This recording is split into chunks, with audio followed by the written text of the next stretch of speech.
Hello bankers, welcome back to Sure Increment. Today we'll start chapter 16th of module B, business cycles. Business cycles क्या होती हैं इसके बारे में हम पढ़ेंगे. Friends, if you haven't subscribed to our YouTube channel yet, please make sure you subscribe to our channel Sure Increment JIB. And also, if you want study material regarding JIB, you must visit our Telegram channel Sure Increment JIB. Also, we are offering JIB complete course at the price of only 1450.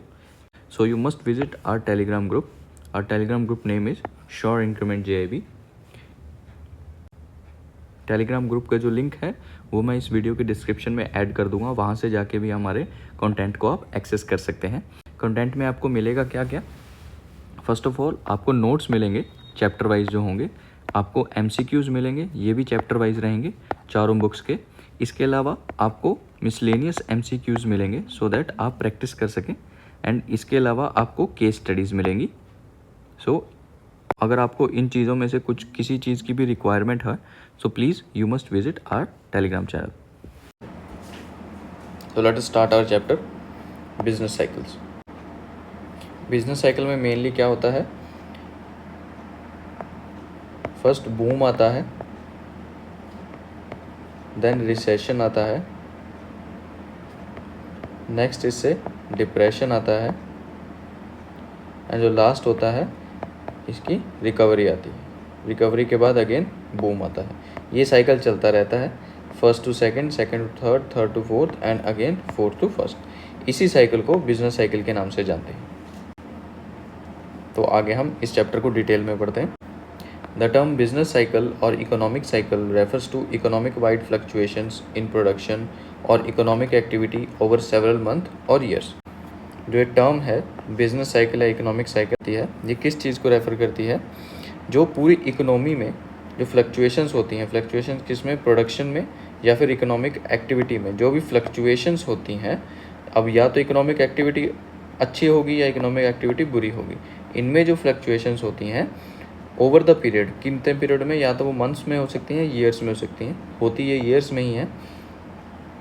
तो इसके अंदर जो भी fluctuations आती हैं उसे हम business cycle के नाम से जानते हैं. बिजनेस साइकिल या इकोनॉमिक साइकिल क्या होता है कि जो पूरी इकोनॉमी में फ्लक्चुएशंस होती हैं प्रोडक्शन में या इकोनॉमिक एक्टिविटी में over a period of time, उसे हम बिजनेस साइकिल के नाम से जानते हैं.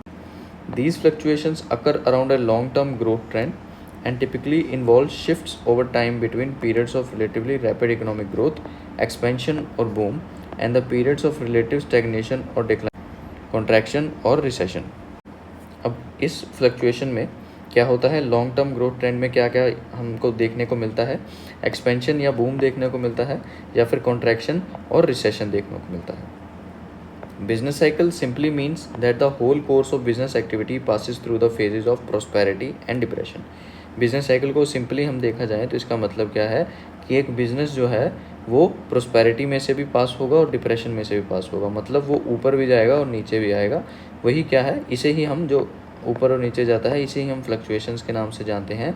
और अगर जब कोई business over the period of time fluctuate करे उसे बिजनेस साइकिल के नाम से जाना जाता है. A business cycle is not a regular, predictable or repetitive phenomena like the swing of the pendulum of a clock. और जो बिजनेस साइकिल है वो रेगुलर नहीं होती है, उसे प्रिडिक्ट नहीं कर सकते हैं और ये कोई रेपिटेटिव फिनोमिना नहीं है. जैसे कि पेंडुलम की जो स्विंग होती है वो एक अपना पाथ फॉलो करती है, यहाँ से लेके यहाँ तक, यही वो टू एंड फ्रो चलती रहती है. इसी पाथ को फॉलो करती है तो मतलब इसका जो पाथ है वो प्रिडिक्टेबल है. But on the other hand जो बिजनेस साइकिल है वो रेगुलर नहीं है और अनप्रिडिक्टेबल है. Its timing is random and to large degree unpredictable. अब इसकी टाइमिंग है वो कभी कभी क्या हो सकता है कि जो रिकवरी है उसमें ज़्यादा समय लग सकता है. कभी कभी डिप्रेशन कम टाइम का हो सकता है. कभी क्या होता है जो बूम है वो बहुत ज़्यादा टाइम के लिए रह सकता है. तो इसका टाइमिंग जो है वो रैंडम है. एक डिग्री तक बात करें तो वो ये अनप्रिडिक्टेबल है. The business cycle influences business decision. अब इसी बिजनेस साइकिल के कारण क्या होता है, जो फ्लक्चुएशंस होती हैं तो जो बिजनेस ओनर होते हैं उन्हें इसी सिचुएशंस के अकॉर्डिंग अपने बिजनेस डिसीजन लेने पड़ते हैं. The cycle affect not only the economy in general but each individual business form. On the whole not only ये इकोनॉमी को इफेक्ट करता है बट हर एक इंडिविजुअल बिजनेस फॉर्म को भी इफेक्ट करता है. So let us move to the characteristics of a business cycle. A business cycle is synchronic. Business cycle क्या है? साइक्रोनिक होती है. The upward and downward movements tend to occur at almost the same period in all industries. The wave of prosperity और depression in one industry will soon generate a wave in another industry. जो upward और downward movement होता है business cycle का, वो एक same period में ही होता है, सेम पीरियड में ही होता है सभी इंडस्ट्री. और जो प्रोस्पेरिटी और डिप्रेशन की वेव है वो एक इंडस्ट्री से, जैसे ही एक इंडस्ट्री में आती है वो धीरे धीरे दूसरी इंडस्ट्री में भी एंटर करने लगती है. बिकॉज क्या होती है, एक इंडस्ट्री दूसरे इंडस्ट्री से इंटरकनेक्टेड होती है. अगर किसी इंडस्ट्री में फ्लक्चुएशंस डाउन जाएंगी तो जिससे इनका बिजनेस हो रहा है उसकी भी फ्लक्चुएशन या उसका भी बिजनेस साइकिल जो है वो डाउन जाएगा. तो ओवरऑल इसमें क्या है, साइक्रोनिक का मतलब क्या है कि जब एक इंडस्ट्री को अफेक्ट होगा इसके कारण, प्रोस्पेरिटी या डिप्रेशन के कारण, उसके कारण क्या है, एक वेव जनरेट होगी और जो भी उस इंडस्ट्री से बिजनेस रखती हैं अदर इंडस्ट्रीज, उसमें भी वो वेव जनरेट होती जाएगी.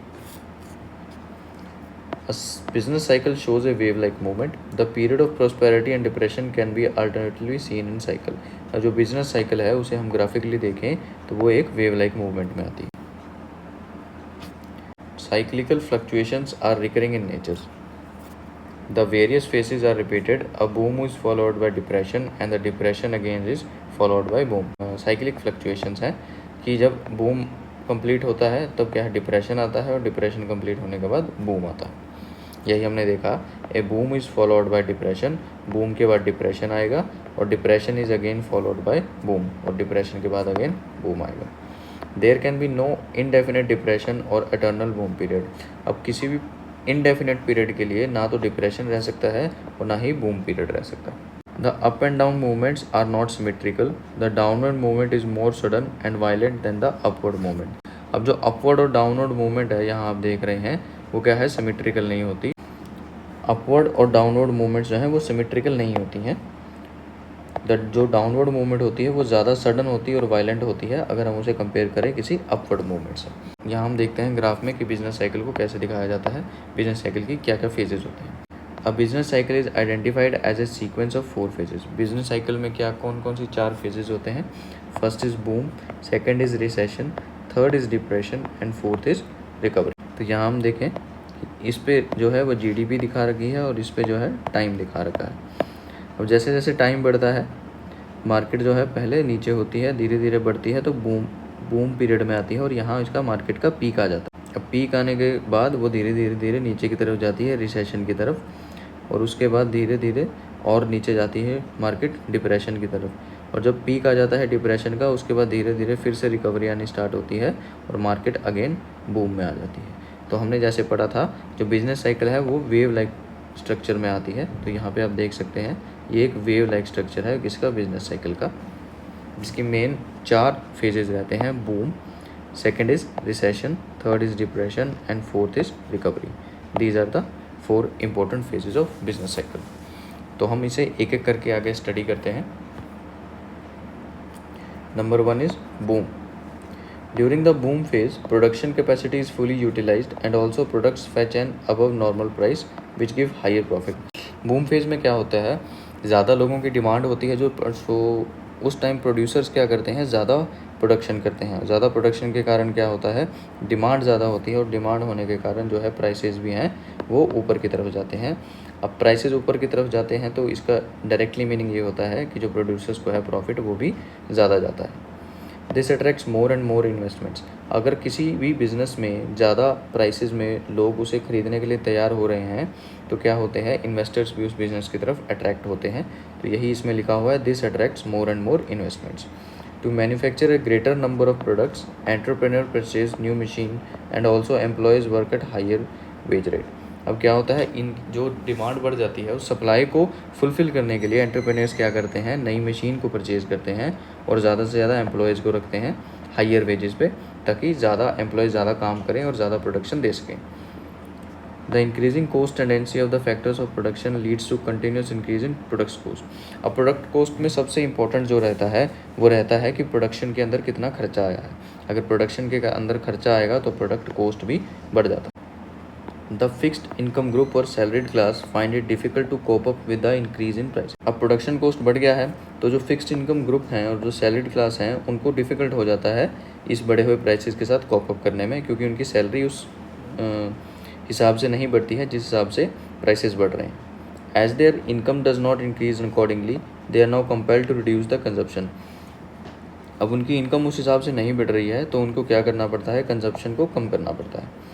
The demand is now more और लेस स्टैग्नेंट और it even decreases this the boom और प्रॉस्पेरिटी रीचेज इट्स पीक। अब जब कंजप्शन कम हो जाएगी तो धीरे धीरे क्या देखने को होगा, मार्केट में जो है वो डिमांड भी क्या हो जाएगी, स्टैग्नेंट हो जाएगी, एक पॉइंट पे आके रुक जाएगी या धीरे धीरे कम होने लग जाएगी। इस पॉइंट पे क्या होता है, जो बूम होता है वो अपने पीक पे होता है।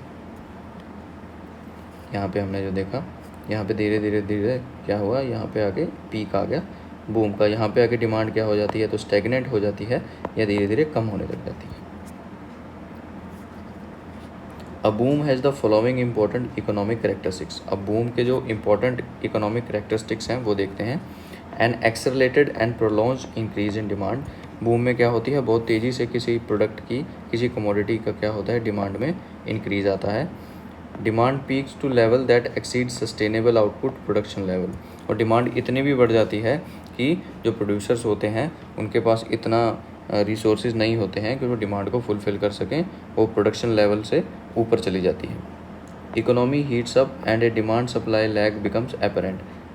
और इकोनॉमी में क्या होता है, डिमांड और सप्लाई में लैग दिखना स्टार्ट हो जाता है, क्योंकि डिमांड ज़्यादा हो जाती है और सप्लाई कम हो जाती है। Market forces mismatch, that is demand and supply at disequilibrium and tend to create a situation in which inflation begins to rise। अब इसमें क्या होगा, जब अगर डिमांड ज़्यादा हो जाएगी और सप्लाई कम होगी तो क्या होगा, डिसइक्विलिब्रियम आ जाएगा। अब डिसइक्विलिब्रियम के कारण क्या होगा, अगर डिमांड ज़्यादा है तो उसके कारण प्राइसेस बढ़ेंगे, प्राइसेस बढ़ने के कारण इन्फ्लेशन बढ़ेगी। अब जब बूम आ गया, बूम की पीक आ गई, तो उसके बूम में क्या हुआ कि एक पीक पे आकर जो प्राइसेस थे वो धीरे धीरे कम होने लगे। अब उससे अगली जो नया फेज़ होता है, सेकंड फेज़ होता है, वो होता है रिसेशन। बूम के बाद नेक्स्ट स्टेज है रिसेशन। अब देखते हैं रिसेशन में क्या होता है। Once economy reaches the peak the course changes. अब जैसे ही यहाँ पे हमने देखा था, यहाँ पे आके पीक पे आ गया था, इसके बाद वो धीरे धीरे नीचे जाने लग गया था, मतलब यहाँ पे उनका इकोनॉमी का रिसेशन स्टार्ट हो गया। Once economy reaches the peak the courses changes. जैसे ही पीक पे आ जाती है इकोनॉमी, वो अपना कोर्स चेंज कर देती है, अपना पाथ चेंज कर देती है। A downward tendency in demand is observe. अब किसी कमोडिटी का जो प्राइस है, अगर वो पीक पे आ गया है तो ऑब्वियसली उसकी डिमांड कम हो जाएगी। डिमांड इज ऑब्जर्व दैट एक डाउनवर्ड टेंडेंसी आएगी किसमें, डिमांड में। But the producers who are not aware of this trend go on producing. But कुछ प्रोड्यूसर्स को, जिनको इस ट्रेंड का नहीं पता लगता, वो क्या करते हैं, उसी पेस से जो है जो प्रोडक्ट है उसको प्रोड्यूस करते रहते हैं, गो on producing. The supply now exceed demand. अब उसके कारण क्या होता है, पीक के बाद जो होता है, जहाँ डिमांड कम होने लग जाती है, अब इसमें क्या है, सप्लाई जो है वो बढ़ जाती है और डिमांड क्या है, वो कम हो जाती है। Now the producers come to notice that the stocks are piling up. अब वही बात, अगर डिमांड कम हो जाएगी तो कम लोग उस कमोडिटी को खरीदेंगे, कम लोग खरीदेंगे तो उसको क्या है, वो पाइल अप होना स्टार्ट हो जाएगी। They are compelled to give up future investment plans. The order for new equipments and raw materials are cancelled. अब इस स्टेज में आकर क्या होता है, जब पाइल अप होने लग जाती हैं चीज़ें, जब मार्केट में सेल नहीं होती, तो क्या होते हैं, प्रोड्यूसर्स क्या है, फ्यूचर प्लान, जो इन्वेस्टमेंट प्लान है उसको अवॉइड करते हैं, और जो न्यू इक्विपमेंट्स लेने के बारे में वो सोच रहे थे वो भी, उनका भी ऑर्डर्स देना बंद कर देते हैं, और जो रॉ मटेरियल्स मंगवाते हैं उनको भी कैंसिल कर देते हैं। A businessman even cuts down the existing business. Workers are retrench, bank insist on repayment, stock accumulate, business failure increases, investment ceases and employment expend. अब इस फेज़ में क्या होगा, सिंस उनका जो स्टॉक है वो पाइल अप हुआ पड़ा है, बिक नहीं रहा, तो बिजनेसमैन क्या करता है, कोस्ट कटिंग स्टार्ट कर देता है। कोस्ट कटिंग में क्या आता है, वो वर्कर्स को हटाने लग जाता है, और वर्कर्स को हटाएगा तो उसे थोड़ा पैसा बचेगा। अब जो बिजनेसमैन ने बैंक से लोन लिया हुआ है, बैंक उसको क्या कहेगा, रीपेमेंट के लिए इंसिस्ट करेगा। स्टॉक उसका एक्यूमुलेट हो रहा है। अब इसमें क्या होगा, अगर उसका स्टॉक एक्यूमुलेटेड रहेगा, सेल नहीं होगा, तो उसके कारण क्या है, बिज़नेस जो है वो फेलियर की तरफ जाएगा। और उसको, अगर किसी बिज़नेस में फेलियर आएगा तो इन्वेस्टर्स क्या है, उसमें अट्रैक्ट नहीं होते, तो इन्वेस्टमेंट भी बंद हो जाएगी, और इन्वेस्टमेंट बंद हो जाएगी, बिजनेस बंद हो जाएगा, तो वर्कर्स को काम मिलना बंद हो जाएगा। उसके कारण क्या होगा, अनएम्प्लॉयमेंट भी एक्सपेंड हो जाएगी। ठीक है, दोबारा देखिए क्या होगा। देखिए जब क्या होगा, जब स्टॉक्स पाइल अप हो जाएंगे, स्टॉक्स, अगर कोई बिजनेसमैन अपनी कमोडिटी को, अपने प्रोडक्ट को मार्केट में नहीं बेच पाएगा तो क्या होगा, बिजनेसमैन कोस्ट कटिंग स्टार्ट कर देगा। कोस्ट कटिंग में सबसे पहले वो क्या करेगा, वर्कर्स को हटाएगा।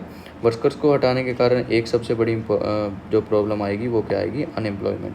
अब उसका जो स्टॉक है वो पाइल्ड अप है, वो बिक नहीं रहा है, उसके कारण वो, उसका कुछ फाइनेंस भी होगा जो उसने बैंक से लिया होगा, तो वो बैंक क्या करेगा, वो इंसिस्ट करेगा रीपेमेंट के लिए। अब वो रीपेमेंट नहीं कर पाएगा बिकॉज उसका जो स्टॉक पाइलअप है वो बिक नहीं रहा। अब नहीं बिकने के कारण क्या है, बिजनेस फेलियर की तरफ जाएगा। और अगर कोई बिजनेस फेलियर की तरफ जाता है, वहाँ इन्वेस्टर्स अट्रैक्ट नहीं होते, तो न्यू इन्वेस्टमेंट वो भी सीज हो जाती है। तो ये कुछ दिक्कत आती है रिसेशंस में। Unemployment leads to fall in income, expenditure, price, profits and industrial and trade activities. अब जब अनएम्प्लॉयमेंट बढ़ जाएगी, अनएम्प्लॉयमेंट में क्या है, इनकम कम हो जाएगी। इनकम कम होगी तो एक्सपेंडिचर भी लोग कम करेंगे, खर्चा कम करेंगे, और ट्रेड एक्टिविटीज़ भी धीरे धीरे कम होनी स्टार्ट हो जाएगी।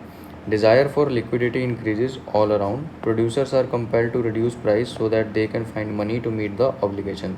अब जो प्रोड्यूसर्स को क्या करना पड़ेगा, जो भी उनका स्टॉक पाइल्ड अप है उसको वो लो प्राइस पे बेचना पड़ेगा ताकि वो अपनी ऑब्लिगेशंस को फुलफिल कर सकें। Consumers who expect a still further decline in prices postpone their consumption. अब जो कंज्यूमर्स होंगे उनको दिखेगा कि प्राइसेस धीरे धीरे कम हो रहे हैं, तो वो वेट करेंगे कि प्राइसेस और नीचे आएँ और उनकी जो कंजम्पशन है उनको पोस्टपोन करेंगे। Stocks go on piling up, some firms are force into bankruptcy. अब इसी, अगर लोग जो है कंज्यूमर्स हैं वो वेट करेंगे डिक्लाइनिंग ऑफ प्राइसेस का, तो वो परचेज़ नहीं करेंगे तो स्टॉक्स क्या है और पाइल अप होना स्टार्ट हो जाएगा। तो इसके कारण क्या है, कुछ फर्म्स बैंक्रप्सी की तरफ भी शिफ्ट होना स्टार्ट कर देती हैं। The failure of one firm affects other firm with whom it has business connection. अब अगर एक फर्म फेल होगी तो दूसरे फर्म पे भी इफेक्ट पड़ेगा जिसके साथ उसके बिजनेस रिलेशंस थे। There is a general distress. अब पूरी इकोनॉमी में जनरल डिस्ट्रेस आ जाएगा। This phase of business cycle is known as crisis. अब ये सब कुछ जो हो रहा है रिसेशन के अंदर, इसको एक बिजनेस साइकिल को नाम दिया जाता है, किस नाम से, क्राइसिस के नाम से जाना जाता है। It is the utmost suffering for a business. और ये सबसे ज़्यादा बुरी सफरिंग है किसके लिए, एक बिजनेस के लिए, एक बिजनेसमैन के लिए।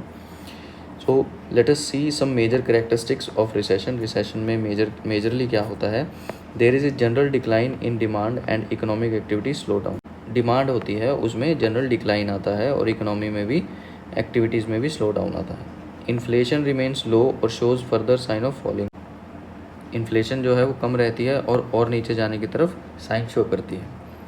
Employment falls, unemployment rises. Recession में क्या होता है, एम्प्लॉयमेंट जो है वो कम होती है और अनएम्प्लॉयमेंट बढ़ जाती है। Industry resort to price cuts to stay in business. अब इंडस्ट्रीज़ क्या करते हैं, वो cost cutting, price cut start कर जाती हैं, प्राइस कट करना स्टार्ट कर देती हैं ताकि वो बिजनेस में मेंटेन रहे, आउट ऑफ बिजनेस ना हो जाए। आई होप आपको रिसेशन भी समझ आया होगा। जो नेक्स्ट फेज़ है बिजनेस साइकिल का वो है depression. Producers are compelled to sell their goods at a price which will not even cover the full cost.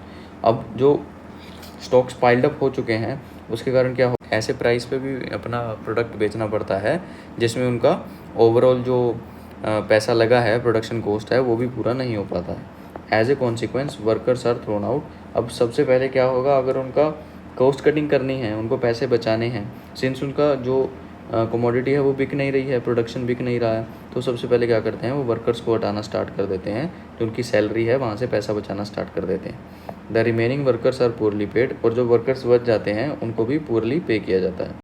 The interest rates also declines. अब इस पीरियड में क्या होता है, जो बैंक के इंटरेस्ट रेट हैं वो भी कम हो जाते हैं। The firms that can not pay off their debts are bound up.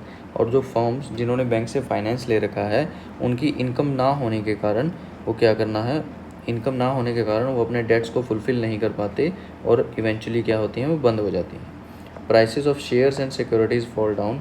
इस पीरियड में, डिप्रेशन में, जो शेयर्स के प्राइस होते हैं वो भी नीचे की तरफ आने स्टार्ट हो जाते हैं। Pessimism prevails in the economy. Pessimism prevails in the economy. पूरी इकोनॉमी में क्या है, पेसिमिज्म आने लग जाता है। The less confident investors are not ready to take up new investment projects.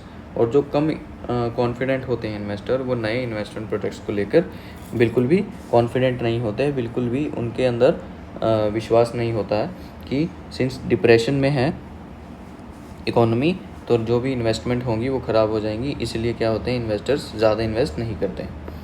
The aggregate economic activities as it bottom, जो overall देखा जाए तो इकोनॉमिक एक्टिविटी होती है वो अपने बॉटम पे होती है। तो some of the primary feature of depression, अब डिप्रेशन के जो प्राइमरी फीचर है वो देखते हैं। An extremely low aggregate demand in the economy causes activity to slow down, पूरी जो इकोनॉमी है उसके अंदर जो डिमांड है वो बिल्कुल ही लो स्टेज पे होती है, जिसके कारण क्या है इकोनॉमी के अंदर एक्टिविटी है वो स्लो डाउन हो जाती है। Inflation is comparatively lower, inflation भी क्या है इसमें और कम हो जाती है। Employment avenues begins to close forcing the unemployment rate to rise rapidly. अब क्या है, यहाँ हमने देखा था कि वर्कर्स को हटाया जाता है, उसके कारण क्या है जो अनएम्प्लॉयमेंट रेट है वो और भी तेज़ी से बढ़ना स्टार्ट कर देते हैं। To keep the business running production houses resort to force labour cuts और रिट्रेंचमेंट। अब जो क्या होता है बिजनेस हाउस को रन लगातार रखने के लिए प्रोडक्शन हाउसेज क्या करते हैं, वो या तो लेबर को कम अमाउंट पे करते हैं या लेबर्स को हटा ही देते हैं। क्यों हटाते हैं? To reduce production cost and remain competitive in the market, ताकि जो उनका प्रोडक्शन कॉस्ट है वो कम हो जाए और वो मार्केट में अपने आप को कम्पिटिटिव रखें, मेंटेन कर रखें। So this is the last phase of business cycle, recovery. अब रिकवरी में देखते हैं क्या होता है।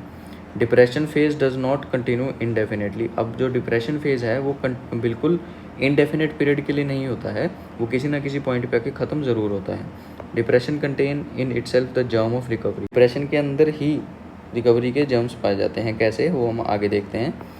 The idle workers now come forward to work at low wages, अब क्या होता है जो वर्कर्स जिन्हें निकाल दिया जाता है उन्हें इनकम के लिए कुछ ना कुछ तो करना ही है, तो इसमें क्या होते हैं वो आगे आते हैं और कम वेज पे भी काम करने में तैयार हो जाते हैं।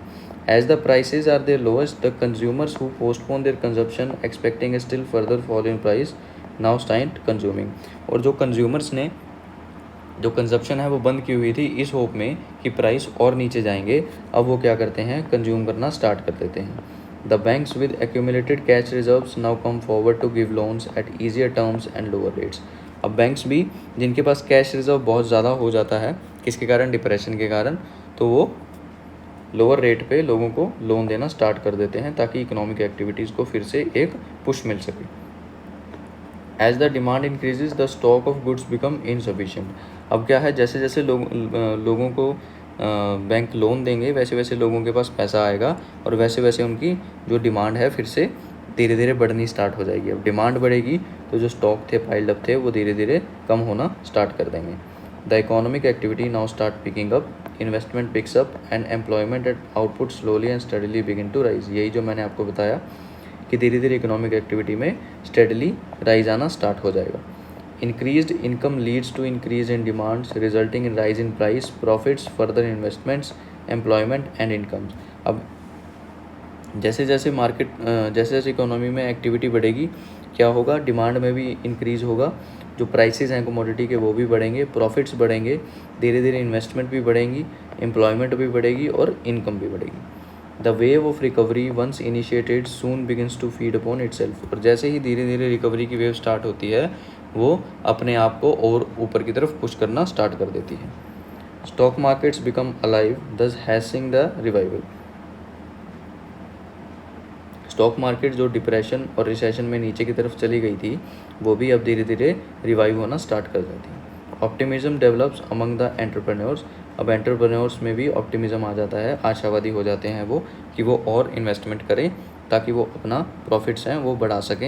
Bank loans and demand for credit start rising, the depression phase then gives way to recovery, अब जो बैंक लोन और डिमांड फॉर क्रेडिट है वो भी बढ़ जाएगा, तो इसमें क्या होगा, डिप्रेशन फिर किसका रास्ता देगा, रिकवरी को रास्ता देगा। द रिकवरी बिजनेस साइकिल में exhibit the following major economic characteristics, अब रिकवरी की क्या क्या मेजर इकोनॉमिक कैरेक्टरिस्टिक्स हैं वो देखते हैं।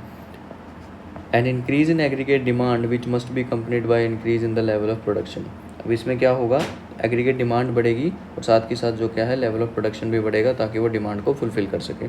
The production process expends and new investments became appealing, अब इसके अंदर और जो प्रोडक्शन प्रोसेस हैं वो बढ़ेंगे और नए नए इन्वेस्टमेंट्स आएंगी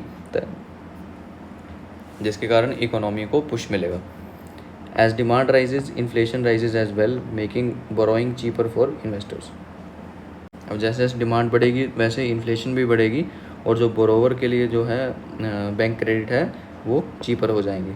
as production rises new employment avenues are created and the unemployment rate begins to fall.